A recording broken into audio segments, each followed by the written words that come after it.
Hello friends, good evening. আজ কিন্তু গরম কম, হাওয়া দিচ্ছে। আজ অনেকটা গরম কম। কি তোমাদেরও তো তাই লাগছে? আমি একটা কথা বলবো, আমার ভিডিওটা পুরোটা দেখো। কারণ অনেক সময় আমাদের জানা জিনিস আমরা কিন্তু ভুলে যাই, আবার অজানা তো থেকেই থাকে। তাহলে এই ভিডিওর মাধ্যমে দেবে তোমরা সবটা পেয়ে যাবে। আমি আজকে ফিটকিরি দিয়ে কথা বলবো। যাদের মুখে খুব ব্রণ হয় তারা ফিটকিরির গুঁড়ো গোলাপ জল দিয়ে গুলে ব্রণ জায়গাগুলো লাগাবে। তাহলে ব্রণ তাড়াতাড়ি শুকিয়ে যাবে, কারণ ভেতর থেকে ব্যাকটেরিয়া ধ্বংস হয়ে যাবে। যাদের মুখ খুব অতিরিক্ত তৈলাক্ত তারা ফিটকিরির গুঁড়ো একটা বোতলে ভরে জলের সাথে মিশিয়ে রেখে দেবে, টোনার হিসাবে ব্যবহার করবে। অতিরিক্ত তেল শুষে নেবে, স্কিন সতেজ থাকবে।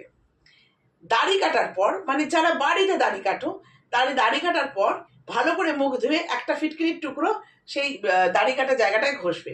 সংক্রামক রোগের হাত থেকে বাঁচা যায়। যাদের জুতোয় খুব গন্ধ হয় তারা ফিটকিরির টুকরো জুতোর মধ্যে দিয়ে রাখবে, জুতোর গন্ধ দূর হবে। যাদের ঘামের খুব গন্ধ হয় তারা জলের মধ্যে ফিটকিরির গুঁড়ো দিয়ে স্নান করবে, ঘামের গন্ধ দূর হবে।